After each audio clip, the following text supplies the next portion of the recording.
కావలి నియోజకవర్గంలోని చువ్వలదిన్నె షిప్పింగ్ హార్బర్ను కావలి శాసనసభ్యులు ఎమ్మెల్యే రామిరెడ్డి ప్రతాప్ కుమార్ రెడ్డి సందర్శించారు. ఈ సందర్భంగా ఆయన అక్కడ మత్స్యకారులతోటి వారి సమస్యల గురించి అడిగి తెలుసుకున్నారు. వలసల నివారణతో పాటు మత్స్య సంపద ఎగుమతులను ప్రోత్సహించేందుకు వీలుగా షిప్పింగ్ హార్బర్ను ఏర్పాటు చేయడం జరిగిందని అన్నారు.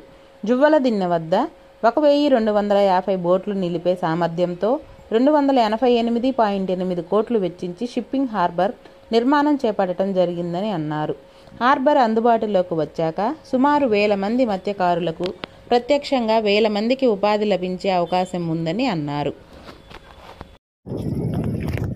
కావలి నియోజకవర్గంలో అభివృద్ధి ఏం జరిగింది అనే దానికి ఆన్సర్ ఈరోజు జగనన్న ఫౌండేషన్ స్టోన్ వేసిన 1.5 సంవత్సరానికి మన చువ్వలదిన్నె ఫిషింగ్ హార్బర్ ఆల్మోస్ట్ 99% రెడీ అయిపోయి ప్రారంభోత్సవానికి నోచుకొని, కాకపోతే జగనన్న వర్చువల్ ప్రారంభోత్సవం కాదు, దానికి డైరెక్ట్గా నేనే ఆ స్పాట్కు వచ్చి ఓపెన్ చేస్తానని పెట్టిన ప్రారంభోత్సవాన్ని ఇక్కడ ఆపివేసి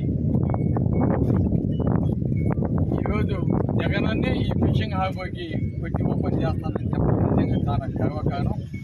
అందుకే ఈరోజు మనమంతా కూడా కావలి నియోజకవర్గంలో ఉన్న అభివృద్ధిని చూసేదానికి ఈరోజు మన చువ్వలదిన్నె ఫిషింగ్ హార్బర్కి రావడం జరిగింది. దీనికి ముఖ్యంగా మన చిప్పగవి నుంచి రోడ్డు రామాయపట్నం వరకు తార్ రోడ్డు కంప్లీట్ చేయించిన ఘనత జగన్మోహన్ రెడ్డి గారిది. అది మీకు అందరికీ కూడా చూపించాలా అని చెప్పి ఈరోజు ఇక్కడికి రావడం జరిగింది. మనమంతా కూడా ఇప్పుడు ఫిషింగ్ హార్బర్ పోతాం.